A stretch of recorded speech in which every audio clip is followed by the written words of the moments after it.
Gather around because I need your attention for this one. South Africa, my beautiful and chaotic country, where the braais are lit, the taxis are overloaded, and potholes are just part of the road design, has once again made international headlines for all the wrong reasons. Today we're not talking about load shedding or political scandals even. I know it's surprising, isn't it? No, today we're talking about something even worse, something far darker.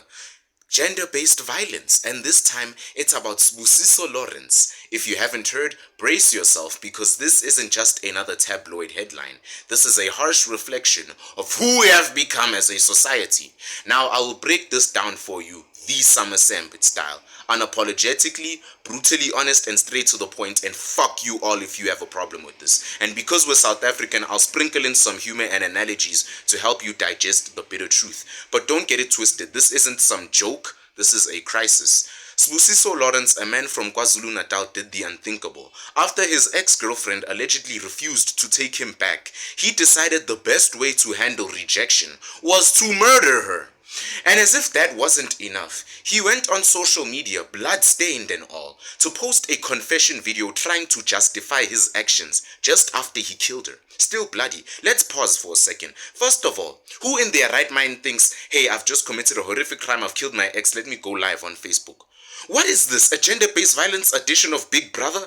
The sheer audacity of this goober is mind-blowing, and to make matters worse, this goofy goober did not stop there. He later took his own life, leaving everyone with unanswered questions, and more importantly, leaving behind the victim's grieving family. And just like that, another statistic was added to South Africa's growing gender-based violence against women and children crisis. It is dark, twisted, it's fucking messed up, and it's downright unacceptable. Let's get real here so that I can put you on game real quick. South Africa is the breeding ground for broken relationships, toxic masculinity, and fragile egos. Somewhere along the line, we have normalized violence as a response to emotional pain instead of dealing with rejection, instead of embracing our insecurities like adults, hitting the gym, starting podcasts, or buying BMWs and pretending to be better than everyone else. Men are out here destroying lives. And this brings me to a critical question about our society. Where the fuck were the witnesses in this situation? Don't tell me no one saw the signs. In this country, our neighbors know when we switch from sunlight to Omo to do our washing. But all of a sudden, no one ever seems to notice when they hear a couple fighting or a relationship turns abusive. This is the land of gossip after all, if you didn't know. We have people who can tell you what time you came home last night, what time you ate dinner, and when you fought with your husband, and whose cousin's car you borrowed. But when it comes to gender-based violence, everyone suddenly has amnesia. How convenient, isn't it? Let's not sugarcoat this. Many of us, many of you are cowards. You see a friend, a brother, or neighbor mistreating their partner, and then instead of stepping in, you look away like nothing happened. You'll say things like, it's not my place to interfere, or abazali bakhe will sort it out, man. No, they won't. This is your place to interfere in society. You interfere when the neighbor's dog barks too much, or when the tavern plays music too loudly. Why don't you interfere then when someone's life is at risk? It's okay, I'll wait.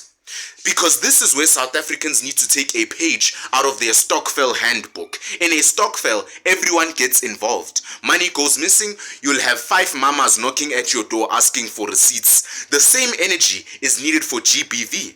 We need to be vigilant about abusive behavior as we are about who didn't contribute to the braai meat. Now let's talk about the root of the issue. Fragile masculinity. Too many South African men are walking around with egos so fragile you'd think they're made of cheap plastic from China Mall. You get rejected by a woman, and instead of taking the L, you decide to destroy her life. Why? Because you think you own her? My man, women are not Wi-Fi routers. They are not PlayStation controllers you can throw around when you lost at FIFA. You don't just pay the bill and expect unlimited access. Relationships are about mutual respect, not control, you young man. And the sad part is that this mentality is often learned. Boys grow up watching their fathers, their uncles, and other brothers mistreat women, and the cycle continues. It's like the toxic masculinity starter pack includes a loudmouth uncle, a shebeen vibe, and a zero emotional intelligence, zero EQ. You know what could have happened to stop this tragedy? Accountability at every level. First, we need to teach boys from a young age how to handle rejection and emotions, because life isn't always going to be sunshine and rainbows. with unicorns shooting rainbows out their asses. Sometimes a girl is not gonna like you back. Sometimes you're gonna lose at FIFA. It's called life, and deal with it. Secondly, we need to stop glorifying toxic behavior in our music, in our movies, and in our culture. I've said this time and time again. Back in the day, we had artists like Yvonne Chaka Chaka and Brenda Fassie who made timeless music without promoting violence or immorality. Back then, we never used to shoot our neighbors and rap about it. Now we've got songs that sound like tutorials on how to abort children and ruin relationships. No wonder people are confused, especially the children. Now let's talk about law enforcement. Why is it that in South Africa, you can report a case of domestic violence and the police respond slower than Eskom during load shedding, or Joburg Water during water shedding for that matter? This system needs to be faster. It needs to be stricter and more proactive. There is no reason a man with a history of abuse should be walking free. There is no reason a man with a history of abuse should be walking on the same streets as you and me. Social media platforms also need to take responsibility for allowing such videos to go viral. Algorithms prioritize shock value over safety, and the result is that a society is desensitized to violence. So instead of using these platforms for awareness and education, we are using them for clout. Muso Lawrence had fucking clout before he died, and before you know it, someone will start a TikTok challenge about it. Let's see who can kill most of their ex-girlfriends, because that's just how ridiculous things have become in this country. So what's the solution? We first need to change the way we raise boys. Teach them that being a young man isn't about dominance, it's about respect, accountability, and emotional intelligence. Secondly, communities, you need to step up. If you see abusive behavior, call it out. Don't wait until it's too late. Don't wait until you smell a dead body. Third, women, get protection from the law. No more delayed restraining orders. No more excuses, because you guys are to blame as well for swapping to report. Finally, men, stop being clowns. You're going through heartbreak. You're going through heartbreak. Go to the fucking gym, start a podcast, or grow a beard. Whatever helps you feel better, just don't take it out on women. And for the love of pap and gravy, seek therapy if you need it. There is no shame in asking for help, my man. Also you women, South Africa, we have a problem. It's not just load shedding, potholes, or corrupt politicians. It's you.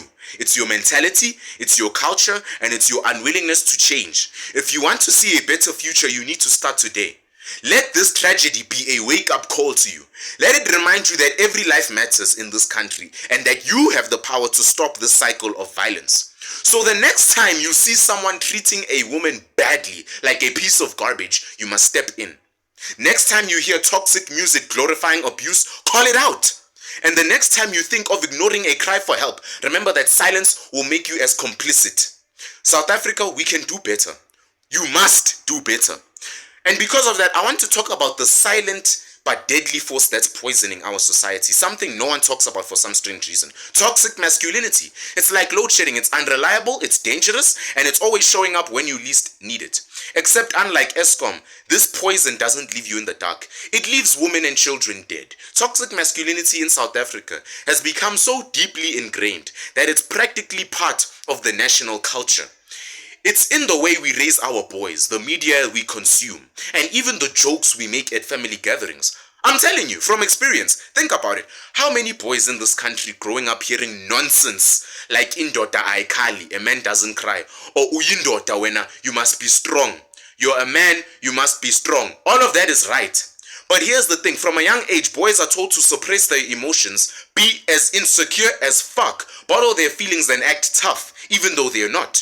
You want to cry because your crush rejected you? No, son, don't cry. Go kick a soccer ball and pretend that ball is her face and be a man. I'm not saying the advice is not right, but the way in which you're doing it, where does this energy lead? It makes grown men with the emotional intelligence of a teaspoon. Men who don't know how to process rejection, loss, or heartbreak because they were never taught that vulnerability is human. They were never taught that they were humans by crying. Instead, they lash out, often violently, because anger is the only emotion society has told them is acceptable. Pardon my Greece. And what's the result? The gender-based violence you and me see today. Now let's address the role of media in this mess. South African media has a lot to answer for. Our music videos, our TV shows, our movies are now filled with hyper-masculine, hyper-aggressive characters who solve their problems with guns, their fists, or even worse, by beating up women. When was the last time you saw a South African movie where the male went to therapy to work through his issues? Exactly. What we see instead are men who equate violence with power and dominance with respect. We see mafias and all that shit. Even our music is guilty. Back in the day, we had Brenda Fassie singing songs that made us feel alive. About Joe Mafela, about Johnny Clegg, and Connected. Now we've got some of these new school artists mumbling incomprehensibly about fast cars, alcohol, naked women, and toxic relationships. Our music is becoming a manual for self-destruction. And don't even get me started on how sexualized everything has become. What happened to making timeless, meaningful art like Weekend Special? The media is supposed to reflect our culture, but what we are seeing isn't a reflection, it's an exaggeration of the worst parts of it. And unfortunately, it normalizes violence and toxic behavior. A little boy out there watches these things, grows up thinking how he's supposed to act, and that's how he's supposed to act, and the cycle continues. What do you think's gonna happen? If the media were a parent, child services would have taken us away a long time ago, I'm telling you. And then there's the government. Ah yes, your glorious South African government, where inefficiency is practically a sport. Let's be honest here, the justice system in this country is about as reliable as a taxi meter, non-existent. When a woman reports abuse, you want to know what happens? The best case is she gets a piece of paper called a protection order, as if that flimsy piece of A4 is going to stop a violent man. Worst case, she gets ignored altogether because the police have more important things to deal with, like chasing down someone selling loose cigarettes. Even when abusers are arrested, they are often out on bail faster than you can say, yo, this is South Africa. And don't even get me started on the trials, because by the time a case finally makes it to court, witnesses have disappeared, evidence has been lost, and the whole thing turns into a soap opera with more plot twists than Generations, The Legacy, and Rhythm City combined. You know what the government could do to make an actual difference? Start by allocating resources to properly train and fund the police force. Pardon my Greece. Woo. Make sure every police station has a dedicated unit to handle gender-based violence cases, staffed by people who actually give a fuck and know what they're doing. And while we're at it, how about building more shelters for our survivors, our lovely women who are victimized? Right now, there are more potholes in Gauteng than there are safe spaces for women.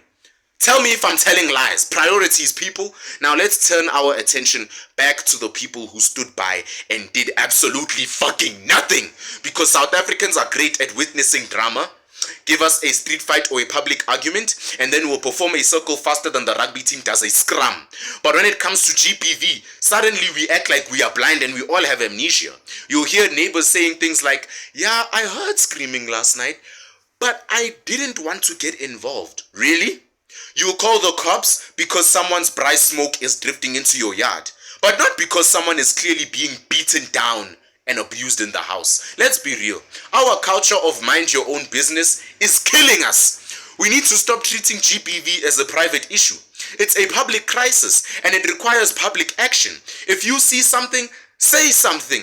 Be that annoying neighbor who doesn't let things slide. Yes, you might lose a few friends who were never your fucking friends in the first place, but if you save a life, isn't that worth it? South Africa is like a broken down taxi hurtling down the highway with no brakes. The driver is toxic masculinity, and the passengers are our communities, and the engine is our failing systems.